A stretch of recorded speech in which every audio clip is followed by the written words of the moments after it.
Assalamualaikum warahmatullahi wabarakatuh. Alhamdulillah alladzi nahmaduhu wa nasta'inuhu wa nastaghfiruh wa na'udzu billahi min shururi anfusina wa min sayyiati a'malina. May yahdihillahu fahuwal muhtadi wa may yudlil falan tajida lahu waliyyan mursyida. Ashhadu an la ilaha illallah wahdahu la syarika lah wa ashhadu anna Muhammadan abduhu wa rasuluhu la nabiyya ba'dah. Addal amanah wa balaghar risalah wa nasaha lil ummah wa qaidul mujahidin al imamul muttaqin. Allahumma fassalli wa sallim ala sayyidina Muhammad wa ala alihi wa ashabihi wa ahlu baitihi wa ansarihi wa junudihi wa man jahada fi sabilillahi ila yaumiddin, amma ba'd. Faqad qala Allah ta'ala fil Qur'anil Karim, a'udzu billahi minasy syaithanir rajim. Bismillahirrahmanirrahim. Walladzi arsala rasulahu bil huda wa dinil haqq liyuzhirahu 'alad dini kullih wa kafa billahi shahida. Wa qala Rasulullah sallallahu alaihi wasallam, bada'al islamu ghariban fasayaudu ghariban kama bada' fatuba lil ghuraba. Shadaqallahul azim wa shadaqa rasulun karim. Ayyuhal hadirun ma'asyar muslimin rahimakumullah, ittaqullah faqad fazal muttaqun. Alhamdulillah tsumma alhamdulillah, sebuah kalimat yang tidak pernah putus-putusnya kita sampaikan kepada Allah Subhanahu wa taala atas limpahan curahan nikmat, rahmat dan barokahnya kepada kita semua. Barang siapa di antara kita mendapatkan hidayah, maka tidak ada seorang pun yang dapat menyesatkan kita. Dan barang siapa yang disimpangkan oleh Allah, maka tak satu pun orang yang dapat memberikan hidayah kepadanya. Innaka la tahdi man ahbabta walakinallaha yahdi man yasha wa huwa a'lamu bil muhtadin. Sesungguhnya engkau wahai Muhammad tidak bisa memberikan hidayah kepada orang yang kau cintai sekalipun, karena hidayah itu ada di sisi Allah, dan Allah lebih tahu siapa orang yang pantas dan layak mendapatkan hidayah. Semoga kita yang hadir di masjid ini senantiasa dalam bimbingan hidayah Allah Subhanahu wa taala. Salawat dan salam kita tujukan kepada manusia yang paling khusyuk di dalam salatnya, manusia yang paling jujur dalam setiap perkataan dan perbuatannya, manusia yang paling bijaksana dalam mengambil keputusan, manusia yang paling kasih terhadap fakir miskin, du'afa dan anak yatim, manusia yang paling sayang terhadap para istrinya. Itulah Nabi kita Muhammad sallallahu alaihi wasallam. Semoga tercurah pula kepada sahabat dan keluarganya, dan insyaallah kita yang hadir di tempat ini tanpa terkecuali mendapatkan syafaat pembelaan dari beliau di hari kiamat kelak. Amin amin ya rabbal alamin. Ma'asyiral muslimin rahimakumullah. Di dalam sebuah kitab yang bertajuk Min Asbabi Ta'akhiril Muslimin, yang ditulis oleh seorang Syekh Ad-Doktor Nasih Ulwan, bahwa al-Islamu mahjubun 'alal muslim. Begitupun juga diperkuat oleh Syekh Abdul Hasan An-Nadawi, min asbabi ta'akhiril muslimin, di antara sebab-sebab kemunduran umat Islam. Bahkan Rasulullah sudah memberikan sebuah perkiraan yang tentunya atas bimbingan Allah Subhanahu wa taala, di mana beliau menyatakan bada al-islamu ghariban fasayaudu ghariban kama bada fatubal ghuraba. Islam pertama kali datang ke negeri Arab dianggap aneh, asing, dan kelak Islam kembali menjadi asing Kalau yang merasa aneh dan asing terhadap ajaran Islam adalah orang-orang di luar Islam, apakah itu orang Kristiani, Hindu, Buddha, Konghucu, ataupun Yahudi, itu satu hal yang wajar. Tetapi menjadi tidak wajar ketika justru orang-orang yang justru mengakui dirinya sebagai Muslim merasa aneh dan asing terhadap ajaran Islam itu sendiri.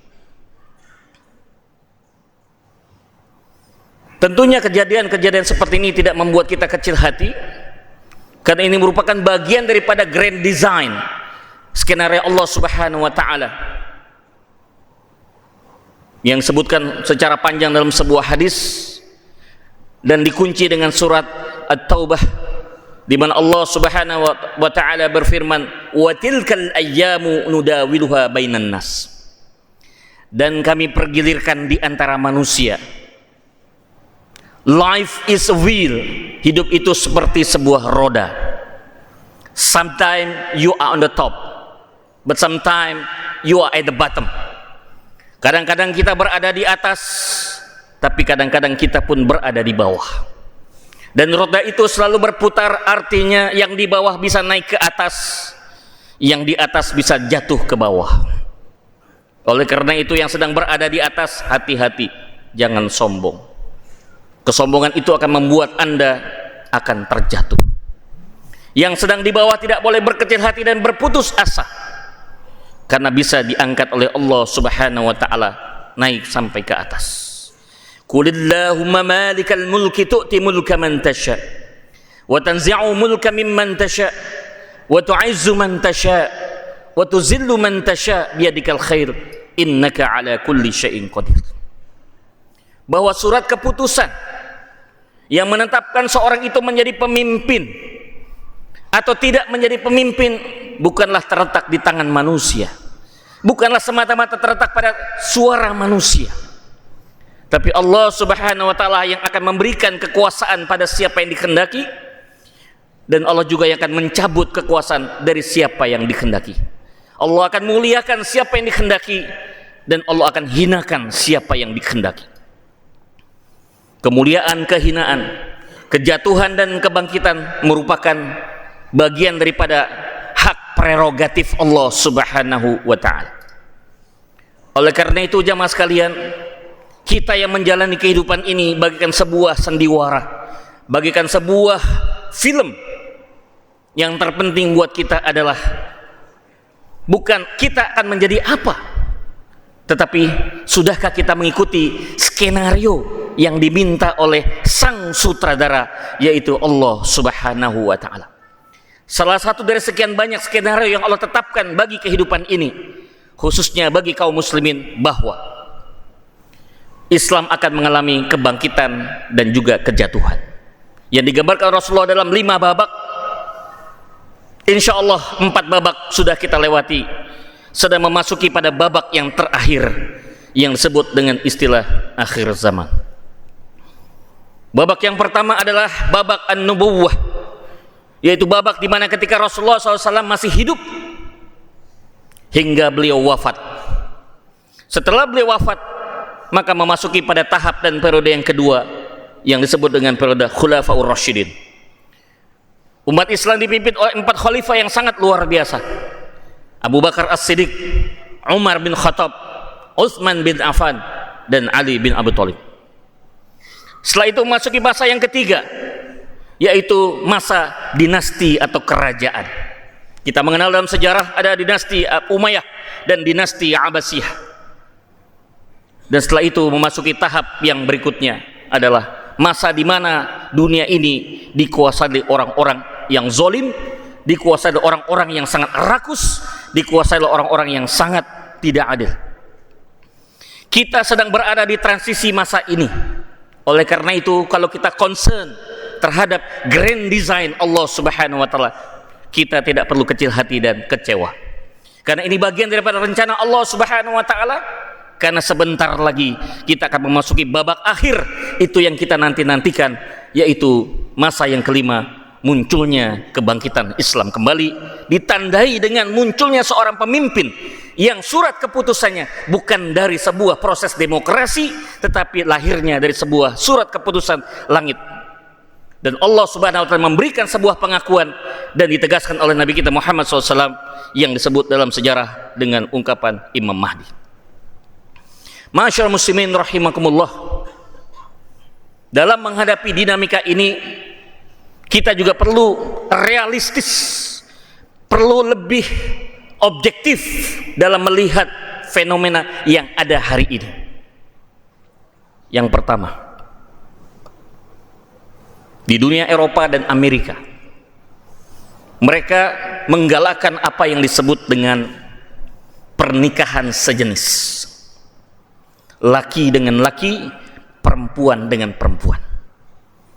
Mereka punya maksud untuk mengurangi perkembangan populasi kaum muslimin, tapi justru akibatnya mereka harus menanggung resikonya. Salah seorang pemimpin di Jerman, bagian daripada benua Eropa, mengatakan dalam kurun waktu 15 tahun lagi Eropa akan mengalami kepunahan.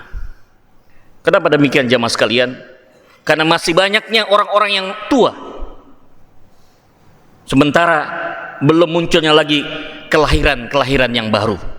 Bagaimana mungkin bisa mengharapkan sebuah kelahiran ketika mereka sudah tidak menganggap lagi yang namanya sebuah pernikahan suatu yang suci? Bahkan kalaupun terjadi pernikahan, mereka melakukan pernikahan sejenis yang tidak akan menghasilkan keturunan dan akibatnya meruntuhkan peradaban mereka sendiri. Di sisi lain, subhanallah, pertumbuhan kaum muslimin di keluarga-keluarga muslim luar biasa. Sebagai gambaran jamaah sekalian, di Palestina bukan suatu kebetulan, tapi ini sebuah rencana Allah Subhanahu wa taala.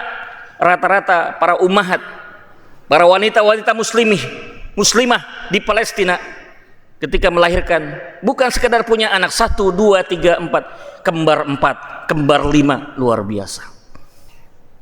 Inilah sebuah rencana Allah Subhanahu wa taala. Nomor 1 adalah populasi. Tidak usah khawatir, bahkan perkiraan 5-10 tahun ke depan jumlah kaum muslimin di dunia 2,5 miliar yang akan mengisi 40% dari populasi dunia. Ini sangat luar biasa. Yang kedua jamaah sekalian, fenomena yang tidak bisa kita abaikan, sepi dan senyapnya rumah-rumah ibadah di luar Islam. Dan itu dirasakan bukan hanya di Asia, tapi juga di Eropa, bahkan di Amerika. Alhamdulillah, tidak sedikit rumah-rumah ibadah agama lain yang direnovasi dan dipugar menjadi tempat ibadah kaum muslimin, menjadi masjid. Khatib sendiri melihat secara langsung perkembangan Amerika, dakwah di Amerika. Subhanallah, bahkan dalam sebuah Jumatan di salah satu negara bagian Houston, mereka harus menunaikan sholat Jumat 3 gelombang, mengingat jumlah jamaah yang berminat sholat Jumat itu banyak, sementara kapasitas dan daya tampung masjid sangat terbatas. Jamaah bisa bayangkan suasana Jumat 3 gelombang, 3 kali khutbah, 3 kali sholat dengan imam dan khatib yang berbeda. Ini menunjukkan sebuah antusiasme yang luar biasa. Di sisi lain, rumah-rumah ibadah agama lain sepi dari jamaah. Bahkan dalam satu survei disebutkan, ini yang dilaporkan, tidak kurang setiap harinya di Amerika 200 orang berbondong-bondong masuk ke dalam Islam, menjadi seorang mu'alaf. Idza jaa nasrullahi wal fath wa ra'aitan nasa yadkhuluna fi dinillahi afwaja. Kamu lihat orang berbondong-bondong memasuki Islam, dan itulah yang terjadi hari ini di Amerika dan di Eropa. Yang ketiga jamaah sekalian, Rasulullah memberikan sebuah ungkapan, adalah sebuah optimisme, adalah sebuah kebahagiaan, sebuah keyakinan kita. Kebangkitan Islam itu akan terjadi manakala pelaksanaan sholat subuh berjamaah, jumlah jamaahnya menyamai bahkan melebihi jumlah jamaah sholat Jumat. Insyaallah mudah-mudahan Masjid Al-Hidayah satu ketika sholat subuhnya sama ramai dengan sholat Jumat yang kita saksikan pada hari ini. Itulah yang terjadi secara massal, bukan hanya di satu tempat, di banyak tempat. Mudah-mudahan ini menjadi sebuah tren baru, menjadi sebuah fenomena baru yang akan membangkitkan semangat dan girah kita di dalam beribadah kepada Allah Subhanahu wa taala. Yang keempat, ekonomi yang dirancang dan dibuat oleh orang-orang barat mengalami kebangkrutan yang sangat luar biasa. Hari ini kita menemukan justru di negara-negara barat mulai menjadikan ekonomi syariah sebagai solusi yang terbaik dalam menghadapi ekonomi kehidupan mereka. Tidak sedikit bank-bank syariah mewarnai negara-negara di barat, termasuk di Eropa dan di Amerika. Kita pantas bersyukur, mudah-mudahan kita pun di Indonesia tidak menjadi tamu di negeri kita sendiri, justru banyak dimasuki oleh bank-bank asing yang notabene non syariah, lebih merajai dan menguasai umat daripada bank-bank syariah. Selanjutnya jamaah sekalian, pendidikan. Alhamdulillah, animo masyarakat, animo rumah tangga dan keluarga lebih cenderung memilihkan anaknya untuk dititipkan di sekolah-sekolah yang berbasis kepada keislaman. Sekalipun sudah mulai marak yang namanya perkembangan ilmu pengetahuan dan teknologi, kecanggihan dunia informasi tidak menyurutkan keinginan orang tua untuk menitipkan anak-anaknya dididik di lingkungan pondok pesantren dan juga sekolah Islamic boarding school. Ini sebuah kebahagiaan yang harus kita rasakan bersama. Dan tidak hanya itu jamaah sekalian, kurikulum yang paling dikagumi, digemari dan diminati oleh siswa dan orang tua adalah yaitu kurikulum tahfidzul Quran, menghafal Al-Quran. Insya Allah, sebagaimana dijanjikan Rasulullah dalam salah satu hadis, seorang penghafal Quran dalam artian yang sesungguhnya mampu memberikan syafaat terhadap 70 keturunannya. Ini sebuah karunia yang sangat luar biasa, yang harus menjadi mimpi dan dream buat kita semua dalam rumah tangga. Kalau kita sebagai orang tua belum mencapai hafidh atau hafidhah, paling tidak anak-anak kita bisa hafidh dan hafidhah. Kalau anak-anak kita belum hafidh dan hafidhah, paling tidak cucu kita, mantu kita pun hafidh dan hafidhah. Ada satu orang di antara rumah tangga dan keluarga kita yang adalah dia seorang hafidh dan hafidhah. Dan tentu saja yang kelima, yang tidak kalah penting, hari ini kita menyaksikan bahwa kepemimpinan yang tidak didasarkan kepada Islamic values, nilai-nilai keislaman, justru mengalami kerugian yang sangat besar. Korupsi, manipulasi, nepotisme terjadi di mana-mana, bukan hanya sekedar di poros atas, tapi sampai kepada tingkat akar rumput atau grassroots. Apa sebab? Karena tidak didukung oleh sistem kepemimpinan yang memiliki pegangan dan komitmen terhadap Islamic values. Dan akhirnya kita berharap ini sebuah momentum yang sangat besar.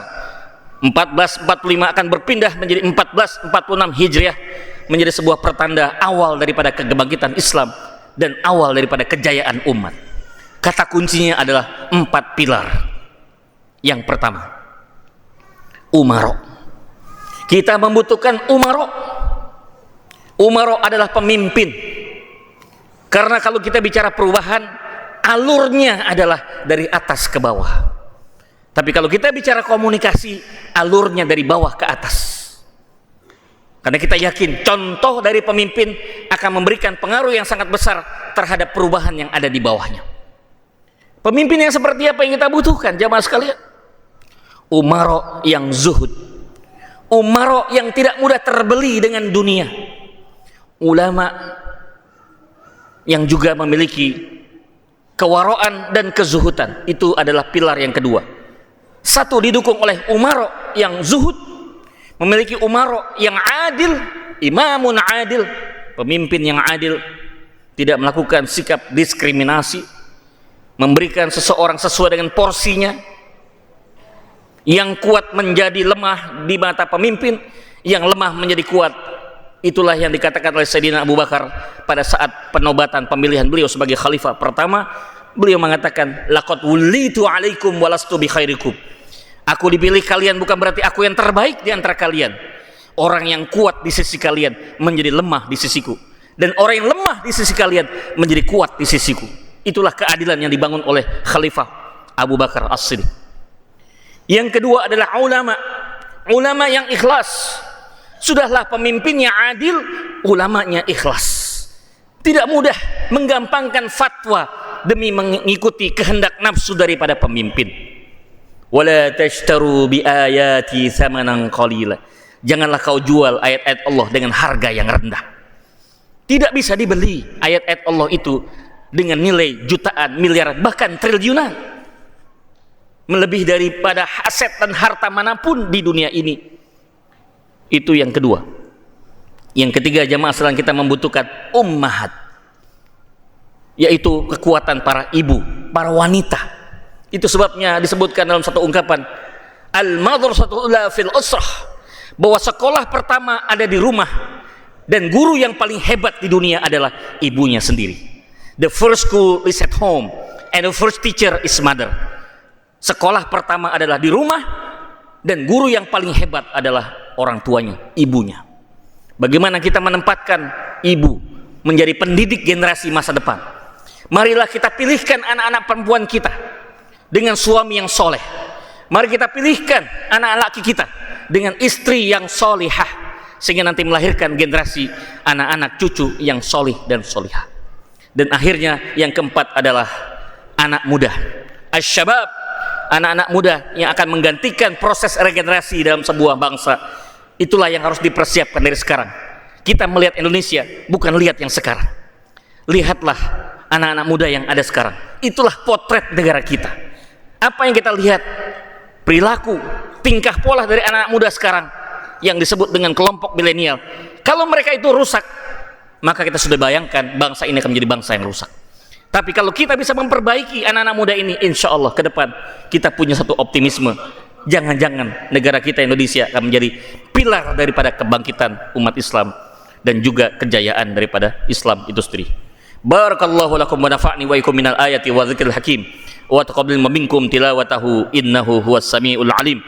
Aqulu qouli hadza astaghfirullah li wa lakum wa li sa'iril muslimina wal muslimat wal mu'minina wal mu'minat fastaghfiruhu innahu huwal ghafurur rahim. Alhamdulillah alladzi arsala rasulahu bil huda wa dinil haqq ليظهره على الدين كله ولو كره الكافرون ولو كره المنافقون ولو كره المشركون وكفى بالله شهيدا أشهد أن لا إله إلا الله وحده لا شريك له وأشهد أن محمدا عبده ورسوله لا نبي بعده اللهم صل على سيدنا محمد وعلى آل سيدنا محمد كما صليت على سيدنا إبراهيم وعلى آل سيدنا إبراهيم وبارك على سيدنا محمد وعلى آل سيدنا محمد كما باركت على سيدنا إبراهيم وعلى آل سيدنا إبراهيم في العالمين إنك حميد مجيد. فقد قال الله تعالى في القرآن الكريم أعوذ بالله من الشيطان الرجيم بسم الله الرحمن الرحيم يا أيها الذين آمنوا اتقوا الله حق تقاته ولا تموتن إلا وأنتم مسلمون. وقال تعالى أيضا إن الله وملائكته يصلون على النبي يا أيها الذين آمنوا صلوا عليه وسلموا تسليما. اللهم اغفر المسلمين والمسلمات والمؤمنين والمؤمنات الأحياء منهم والأموات إنك سميع قريب مجيب دعوة يا قاضي الحاجات. ربنا ظلمنا أنفسنا وإن لم تغفر لنا وترحمنا لنكونن من الخاسرين. ربنا اغفر لنا ولوالدينا وارحمهما كما ربونا صغارا. ربنا اغفر لنا ولإخواننا الذين سبقونا بالإيمان ولا تجعل في قلوبنا غلا للذين آمنوا ربنا إنك رؤوف رحيم. اللهم انصر للمجاهدين في فلسطين اللهم انصر للمجاهدين في كل مكان وفي كل زمن برحمتك يا أرحم الراحمين ربنا وتقبل دعاء إنك أنت السميع العليم وتب علينا إنك أنت التواب الرحيم ربنا هب لنا من أزواجنا وذرياتنا قرة أعين واجعلنا للمتقين إماما ربنا آتنا في الدنيا حسنة وفي الآخرة حسنة وقنا عذاب النار وقنا عذاب النار وقنا عذاب النار وادخل الجنة مع الأبرار يا عزيز يا غفار يا رب العالمين وصلى الله على سيدنا محمد وعلى آله وصحبه وسلم سبحان ربك رب العزة عما يصفون وسلام على المرسلين والحمد لله رب العالمين ولا ذكر الله أكبر